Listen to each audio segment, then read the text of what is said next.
I want to quickly deal with the thought of coming too far from where I started. Finishing strong. Hebrews calls our attention to Hebrews chapter 12. Simply reads, thusly, therefore we also, since we are surrounded by so great a cloud of witnesses, let us lay aside every weight and the sin which so easily ensnares us, and let us run with endurance the race that is set before us, looking unto Jesus, the author and finisher of our faith. We can finish strong if we're willing to take the responsibility for removing distractions. Got to be willing to take responsibility for removing distractions.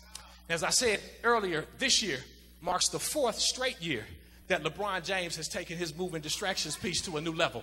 What is he doing? He has decided ever since 2012, they lost in 2011, 2012, they won the championship. He does absolutely, positively no social media during the playoffs. No cell phone, absolutely no social media. He has 20 million followers on Twitter that he will not interact with, and they're going crazy. Why? Because LeBron said he's realized at this point, because I want to win that bad, I cannot allow outside voices to ultimately determine how I play. I cannot allow everything that's going to be said on the internet, everything that's going to be said on all the blogs, and everything that's even going to be said by the media to ultimately distract me from doing that which I know I'm supposed to do as the leader of this team. And so what has begun to happen, his other teammates have begun to follow suit, because that's what a real leader does. When a real leader is willing to make a sacrifice, others have to follow suit. But the critical question you have to ask is, how bad do you want it? And you have to ask yourself, how bad do you really want to be a champion? And I know some of us are trying, as my students are, some folks trying to come scramble at the end of the year because we didn't necessarily do what we were supposed to do prior to.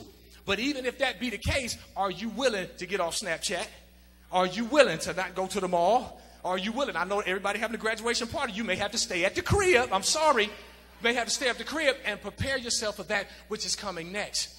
But when you also think about LeBron doing that, could not help but think about First Lady Michelle Obama talking at Tuskegee University last week.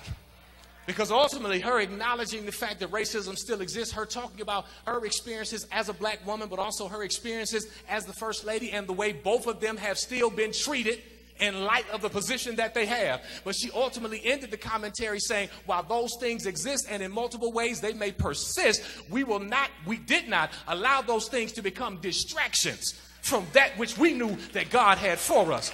That which ultimately their mothers and fathers and grandmothers had prayed for them to ultimately get to, they did not allow those things. Again, they are real. We don't discount the fact that they are real, but don't allow them to serve as distractions to that which God may want to do in you. So it says that we got to be willing to take responsibility for removing those distractions. And some of that is certain people. As you prepare, particularly for these last 2 weeks, you ain't going to be able to talk. Okay? You may just have to change your number for a minute, cut your phone off. You're not going to be able to talk. Why? Because you got a mission. You got a goal. So it says we got to lay aside every weight.